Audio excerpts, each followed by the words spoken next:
Salut à tous et à toutes et bienvenue dans ce nouveau tutoriel. Avant de commencer, j'aimerais déjà vous dire un infiniment merci. Merci parce que nous avons atteint en fait les 200 abonnés sur la chaîne.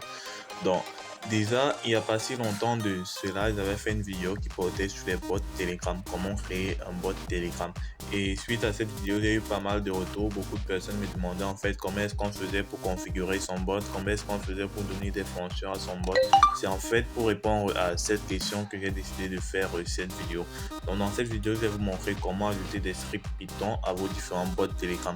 Lorsqu'on parle de script, c'est-à-dire ça sera en fait des tâches. On va ajouter à notre bot de Python des fonctionnalités des tâches, donc c'est-à-dire des scripts, des bouts de code qui seront exécutés directement dans nos différents bots. Mais déjà, pour ceux qui me découvrent à travers cette vidéo, je vous invite déjà premièrement à vous abonner à la chaîne et activer la cloche de notification pour ne rien rater de nos prochaines astuces.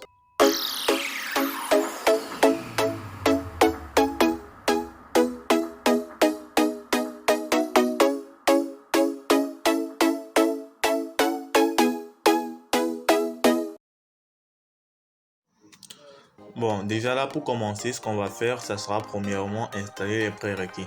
Donc, comme prérequis, on va d'abord installer Python. Voici l'exécutable de Python. Je vais vous l'envoyer dans le canal Telegram. Je vous mettrai le lien de mon canal en description de la vidéo. Et une fois qu'on aura installé Python, il nous faudra également un éditeur de test, c'est-à-dire un environnement dans lequel on va écrire notre bout de code. Pour moi, c'est Visual Studio Code. Je vais également envoyer cet éditeur de test dans le canal Telegram. Donc, une fois que vous avez tout ceci, là, en fait, vous pouvez maintenant commencer à programmer en Python.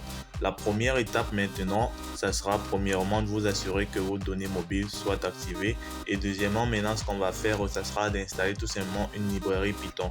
Une librairie Python qui va nous permettre en fait de coder des bots Telegram.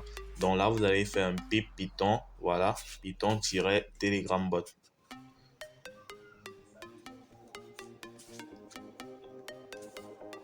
Là, vous n'oubliez pas le install, pip install, voilà. Vous exécutez en fait cette commande. Pour ma part, un Telegram bot est déjà installé. Donc, vous de votre côté, vous allez faire l'exécution. Donc, si je valide, là, on voit bien que Telegram bot a été bel et bien installé. Bon, déjà là, j'ai oublié de vous dire comment on faisait pour ouvrir le terminal. Là, vous venez juste ici en haut sur terminal et vous cliquez sur New Terminal pour ceux qui ne le savent pas. Bon, maintenant que c'est fait, on va tout simplement utiliser la librairie qu'on vient d'installer. Donc là, on va dire from Telegram. Voilà, from telegram.xt import étoile. Donc nous, ce qu'on va faire maintenant, c'est définir une fonction qu'on va appeler main. Ça sera tout simplement la fonction principale de notre programme.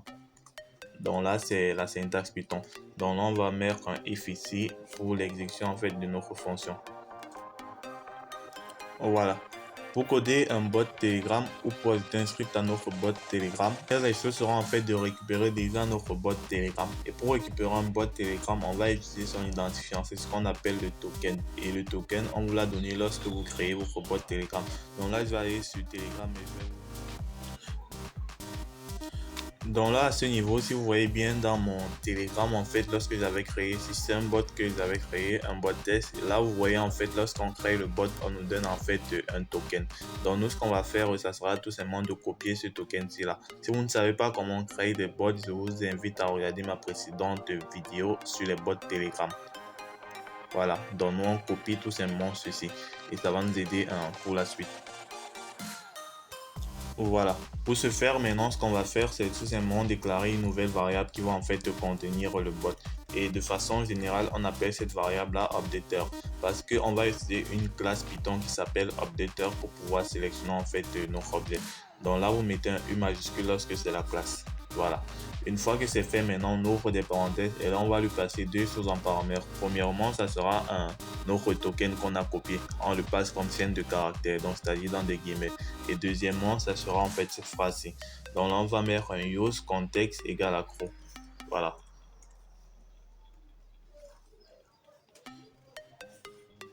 Une fois que c'est fait, c'est nickel. Là, on vient de récupérer en fait notre bot Telegram depuis Python. Voilà. Ce que nous ferons maintenant, ça sera tout simplement de créer une nouvelle variable dp. Voilà. On va appeler un dp égale à updater.dispatcher. dp, ça en fait, ça représente en fait le dispatcher. Lorsqu'on parle de dispatch, ça veut tout simplement dire expédier. Donc, c'est-à-dire, on va expédier des commandes dans notre bot. Updater, je vous rappelle que ça représente notre bot. Donc, voici le bot ici.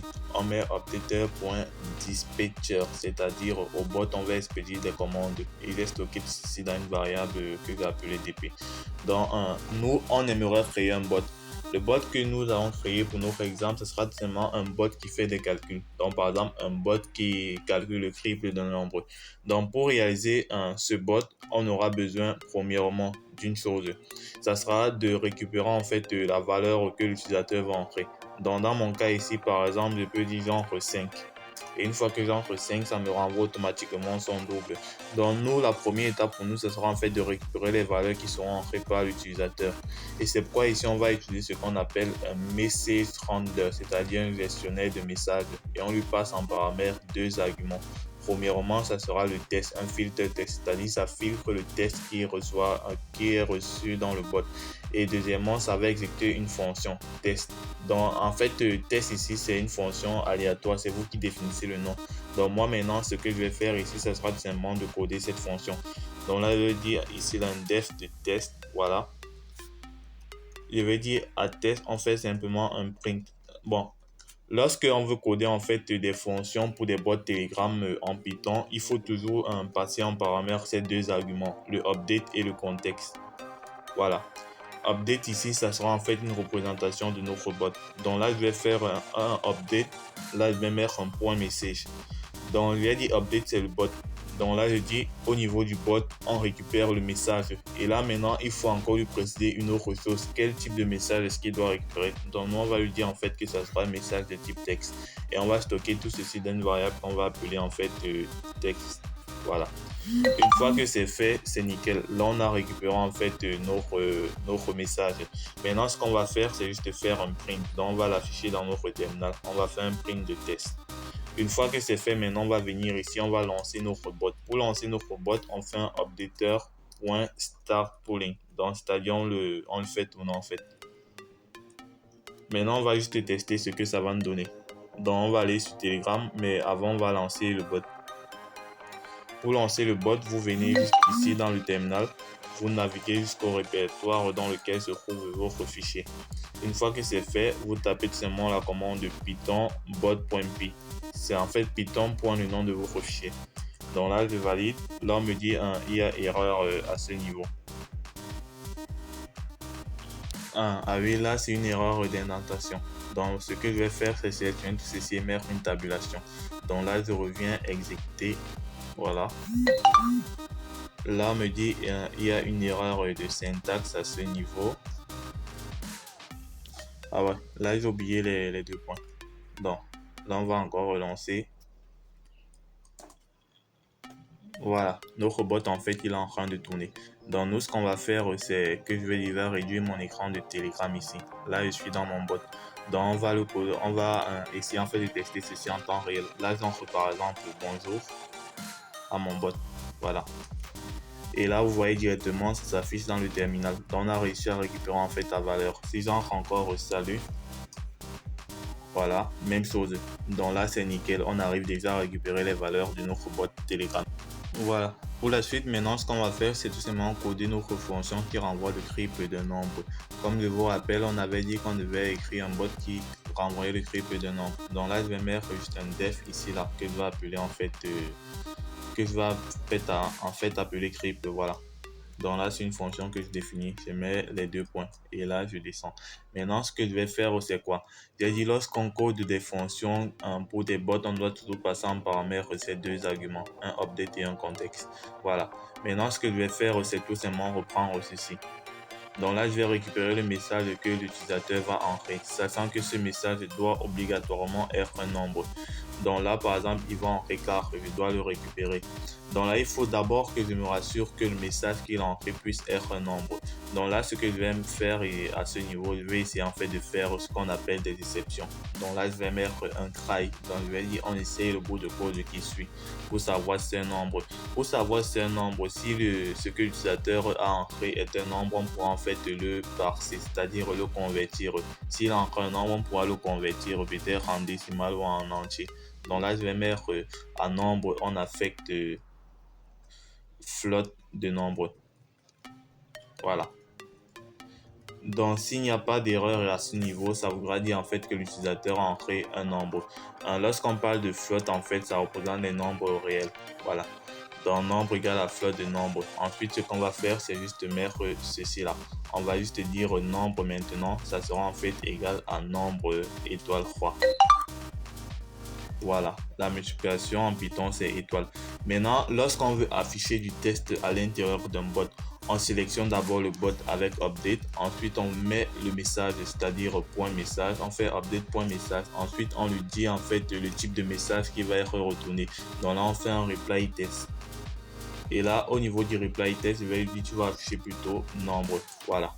Maintenant, ça, c'est dans le cas là où, en fait, que l'utilisateur a entré c'est un nombre. Maintenant, notre utilisateur peut ne pas entrer un nombre. Dans ce cas, on va devoir rappeler ce cas-là.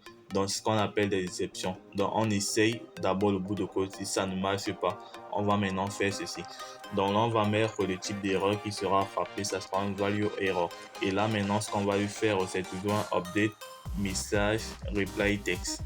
Donc, c'est-à-dire, on va toujours écrire à l'intérieur du bot et on va lui dire veuillez entrer un nombre. Donc là, je tape veuillez entrer un nombre.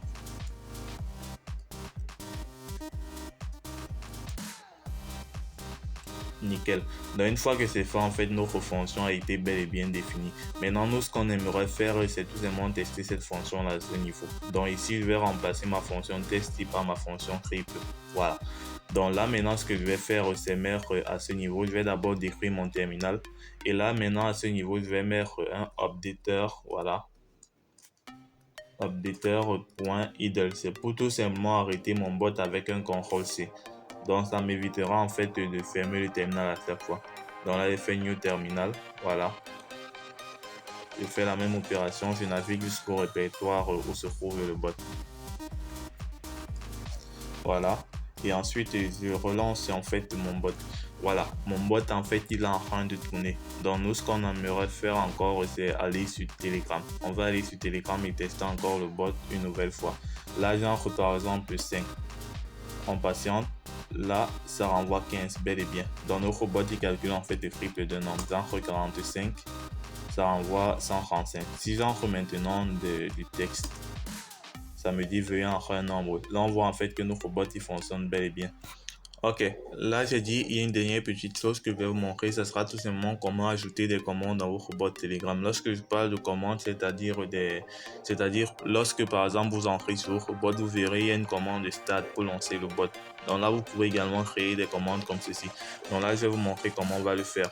Pour faire cela, on va toujours utiliser un dp.add-handler, c'est-à-dire on ajoute un gestionnaire. Donc là, je vais copier ceci, je vais mettre ça là. Mais cette fois-ci, on ne va plus ajouter un gestionnaire de messages, mais plutôt un gestionnaire de commandes. Donc là, on va mettre un command handler. Et là, j'ouvre mes parenthèses. Cette fois-ci, ça va prendre deux arguments. Premièrement, ça sera en fait le nom de notre bot, le nom de la commande de temps pour moi.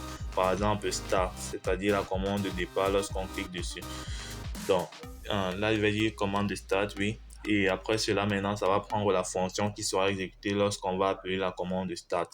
Pour ma part, j'ai dit que cette fonction s'appellera start. Maintenant, il ne reste plus qu'à définir en fait la fonction en question. Donc là, je vais faire un def de start. Voilà. Là, je mets mes deux points. Je descends. Maintenant, là, on va juste faire un update reply message. On va juste lui dire un message de bienvenue et dire à quoi notre bot peut servir en fait. Donc là, je fais ceci. Voilà. Là maintenant, on met juste bienvenue dans ce bot.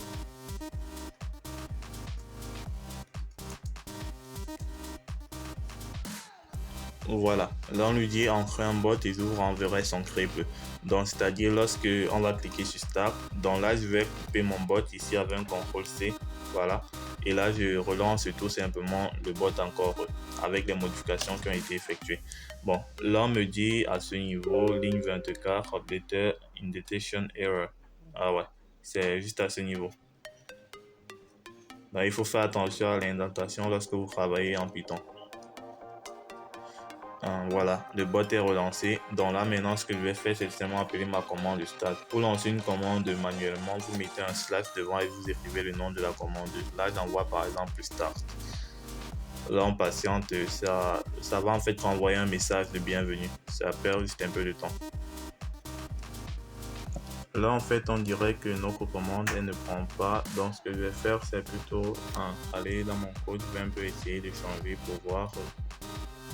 Là, par exemple, je vais mettre cette commande-ci. Voilà. Là, j'arrête d'abord le bot avec un CTRL C. Voilà. Je relance le bot. Et là, je repars en fait dans mon Telegram. Donc là, je vais essayer en fait cette commande pour voir si ça va marcher. Là, on dirait qu'on a le même résultat. Donc là, j'ai dû faire une erreur au niveau du code en fait. Ah ouais, là, je viens de voir là où j'ai fait en fait l'erreur. Là, je vous avais dit que lorsqu'on code des bots en Python, il faut toujours lui passer ces deux arguments. Donc, c'était en fait les deux arguments qui faisaient problème. Donc là, je vais faire un CTRL C pour arrêter en fait mon bot. Voilà, une fois que c'est fait, maintenant je relance encore le bot. Voilà. Maintenant, lorsque j'y vais sur Telegram, en fait, je vais relancer en fait ma commande help. Donc déjà, là, on va voir si le bot a déjà été rafraîchi. J'entre par exemple 5. Voilà, le bot en fait, là, il a été rafraîchi. Donc là, je vais en fait lui passer encore la commande suivante. Voilà, là directement, vous voyez bien, on a un message qui vient à ce niveau. Bienvenue dans ce bot, entrez un nombre et je vous enverrai son triple. Donc là, ici, je vais plutôt aller remettre start à ce niveau. Voilà, je coupe le bot avec un CTRL C. C'est grâce à Riddle qu'on est capable de faire cela et je le relance. Voilà, je reviens ici. On se rassure bien que le bot a déjà rafraîchi. On dirait voilà. Bon, ça a déjà rafraîchi. Maintenant, ce que je vais faire, c'est mettre seulement /start. Voilà. Et là, ça nous envoie bel et bien ce message-là.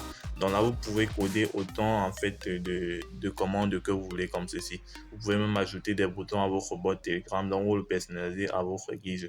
Donc là, en fait, j'espère que cette vidéo vous aura plu. Et avant de terminer, j'aimerais d'abord vous montrer, j'aimerais d'abord vous dire une dernière chose. Si vous avez remarqué bien, lorsqu'on coupe le bot à ce niveau, lorsqu'on coupe en fait notre script Python, ça arrête de tourner. Donc, c'est-à-dire, lorsque je vais fermer mon navigateur, lorsque je vais fermer mon éditeur de texte, autant pour moi, mon bot il ne fonctionnera plus. Donc maintenant, nous, ce qu'on aimerait faire, c'est faire fonctionner en fait notre bot 24 heures sur 24 et 7 jours sur 7. Donc là, il faudra en fait que notre machine puisse tourner 24 heures sur 24 et 7 jours sur 7. Là, maintenant, ce sera vraiment pénible pour vous si c'est que vous devez laisser votre machine allumée à tout moment. Mais là, il existe une meilleure alternative. Il existe déjà des machines qui font cela. Donc, c'est-à-dire des machines qui tournent 24 heures sur 24 et 7 jours sur 7. On les appelle en fait des serveurs. Donc, nous, ce qu'on va faire, c'est simplement héberger notre bot sur un serveur. Mais je ne ferai pas cela dans cette vidéo parce que la vidéo est déjà assez longue. Donc déjà, je ferai une prochaine vidéo qui portera sur comment héberger son bot Telegram dans un serveur. Ok. Pour ma part, lorsque je faisais des recherches sur cela, lorsque je codais en fait les bots en Python pour la première fois, j'ai rencontré pas mal d'erreurs et là j'ai en fait consigné ces erreurs dans un fichier. Donc là, premièrement, lorsque vous allez peut-être lancer votre script Python, lorsque vous voulez faire en fait tourner votre bot pour la première fois, vous pouvez recevoir ce message sur autant pour moi. On vous dit par exemple que un use context égale accro, c'est un argument invalide. Donc là, cette erreur est due en fait à une mauvaise version du pip, à une mauvaise version en fait de Python Telegram bot. Donc pour résoudre cela, vous allez tout simplement taper cette commande ici là dans votre terminal. Donc là, vous faites un new terminal et vous tapez la commande en question. Si jamais vous avez une erreur qui concerne le use context égale accro. Voilà.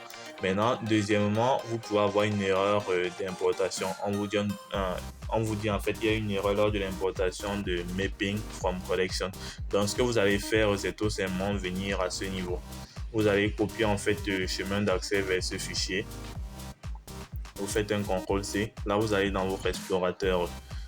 Et là, ce que vous faites tout simplement, vous allez coller en fait le chemin d'accès ici. Ça va ouvrir en fait le fichier.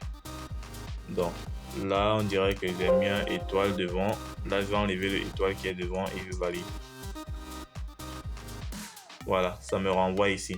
Maintenant, lorsque vous allez venir ici, vous allez tout simplement ajouter cette ligne-ci là. si jamais vous avez cette erreur, erreur d'importation de mapping, vous ajoutez la ligne suivante from collection.abc import mapping. Vous ajoutez cette ligne-ci. Et également, si vous avez la même erreur avec un mutable mapping, vous faites la même chose. Vous ajoutez encore cette ligne-ci. Vous sauvegardez et vous quittez le fichier init. Là, après cela, il ne devrait plus avoir d'erreur à ce niveau.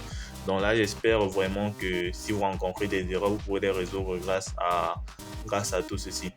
Donc déjà là, je vous remercie donc énormément d'être arrivé jusqu'à la fin de cette vidéo et je vous dis merci de m'avoir écouté. Surtout, n'hésitez pas à vous abonner à la chaîne, donnez-moi votre avis en commentaire et surtout si vous avez des préoccupations, n'hésitez pas à me les poser. Je vous invite toujours à rejoindre mon canal Telegram dans lequel je partage beaucoup plus d'astuces et là où je suis beaucoup plus ouvert à vous, je prends vos préoccupations.